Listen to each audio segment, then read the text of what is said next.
So I have my multivitamin, glucose, and antibiotics ready. So what I'm going to do now next is I'm going to offload the birds to the brooding house.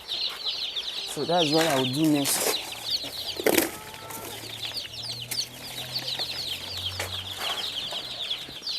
These are my feeding tray. Before I offload the birds to the brooding house, I must ensure that the house is well ventilated and is also fumigated. So I ensure that I watch the brooding floor with chemicals like formalin.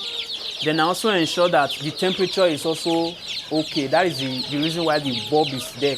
But you can see that the temperature, the weather is a bit warm. So hence I have one bulb. If the weather was to be cold, I will use the other, but I will be using two bulbs just to ensure that the temperature is a bit warm.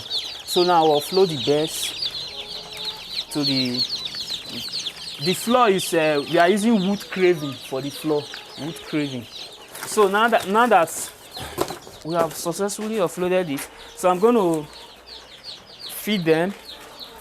So we are using we'll start with starter, broiler super starter. So we'll give them this for the next 2 to 3 weeks.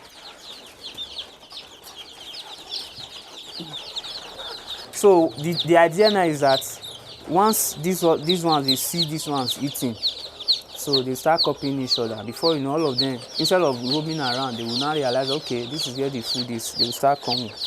So now that we have some of them already going there, they will continue. So the next thing I will do now is to prepare their first drinking water, medicated first drinking water. So I just need a teaspoon of this. So this multivitamin is actually for anti-stress and for some other mineral nutrients for the birds. Then this glucose, the essence of this glucose, you know, due to the transportation stress and all those things, we assume that the birds may probably be exhausted by now. So for quick energy, so we'll give them glucose. So I'll just add 2 teaspoons of glucose to this. So what we have here now is multivitamin and glucose. So I have my antibiotics, cash floss. So this antibiotics is also to fight off infections. So I'll be adding 4 ml of this, 4 ml. So I will, you know, because we are used to this, we know how we measure it. So now all this is going to be in 4 liters. So I will now add water, 4 liters of water. So we need water.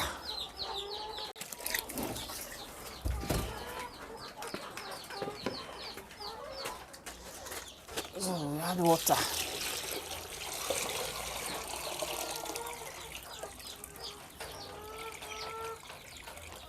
Here's my 4 liters of water. That's the measurement. So these are the water they will drink for the next few days, but because they cannot exhaust it today, so we'll still probably continue till tomorrow. So the water is here now. I'm just going to put one, you know, like this. So once at least 2 or 3, so they already know that there's water here. Others they just copy each other. So once, as long as I already introduce it to 1 or 2, so that one will certainly come back when it's testing. So by the time it comes back, others will see and they will start emulating what it's doing.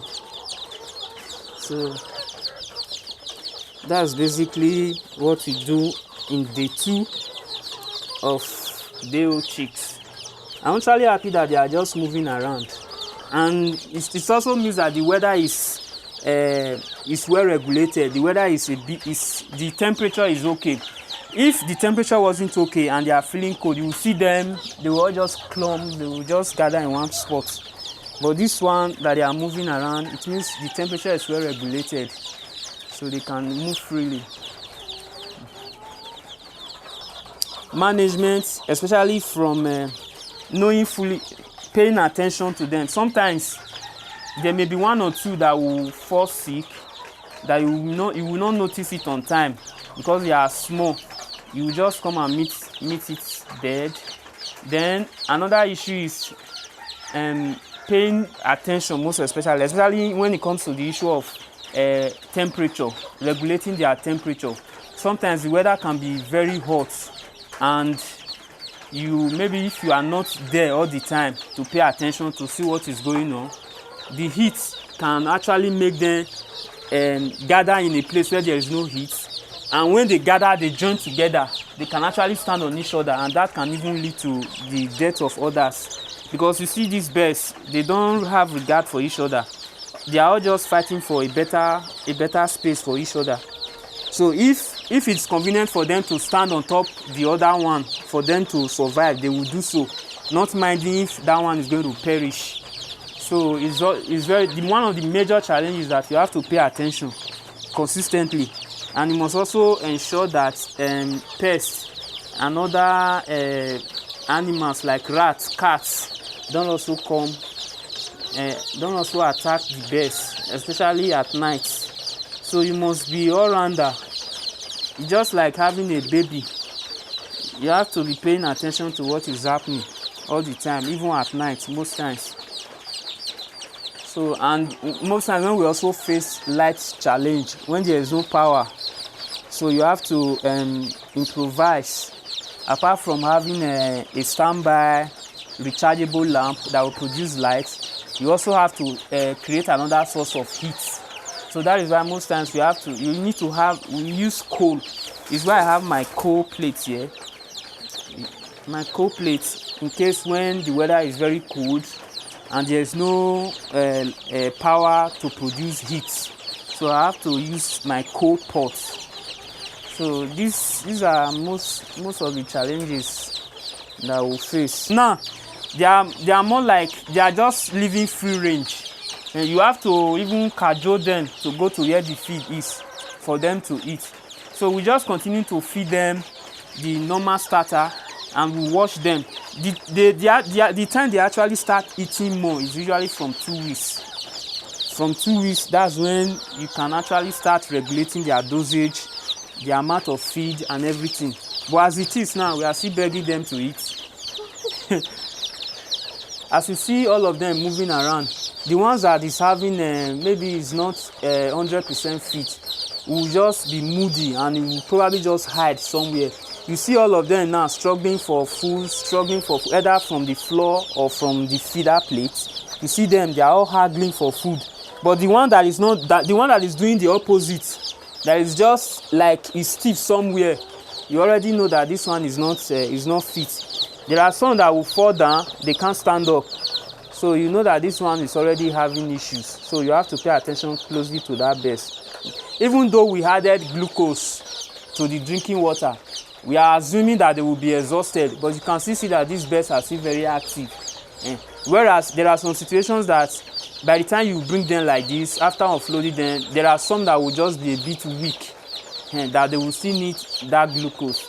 But you cannot just assume that they will all be as smart or active as this. So you still have to include that glucose in their water. So that is exactly what I did. So because of this now, when I'm giving them water, maybe tomorrow or next, I will not be adding glucose, because as I can already see that the birds are strong and they are active. So I will only be adding vitamins and antibiotics. So we'll be doing that for the next 6 days. Vitamins and antibiotics for the next 5 to 6 days. So day 7 we'll be vaccinating them. You can see that I added antibiotics to the water just to try and, if there's any imaginary infection or any sickness or at all, that can actually prevent it from happening. But some farmers may not necessarily understand all these things. Some will just bring them, maybe the brooding house is not properly fumigated. For example, if you just finish rearing birds in the brooding house, and you are now restocking, you must ensure that you fumigate the brooding house. You wash the floor so as to completely eliminate any infection, because some of these infections will just remain. They don't die easily. So when you use chemicals like formalin to wash the brooding house, then fumigate the wall, spray the wall and other parts, it will also reduce infection. Because as you can see, these birds now, they are just eating from everywhere, and they are just choking their mouth, putting their mouth in every spot. So if there are infections on this floor, they will easily contact it, and in a few weeks you will see, in a few days actually, you see this feeder plate, this drinker, they will actually also I actually ensure that I wash them thoroughly. Not just, apart from which, after I use the chemicals already, the formalin to erase it, to clean it, then I must also make sure that I wash it with detergent, because detergent contains a lot of chemicals. Wash it properly before I reuse them. So these things are measures that you must take. And then I must also ensure that the litter is not wet, because infections can easily be transmitted through it. So if whatever it is now, this water is probably draining or is leaking, or they mistakenly step on it and the water is draining out, I must clean it immediately, because I don't want the pen to be wet. If the litter is wet, it will become a problem. You can easily contact infections from it.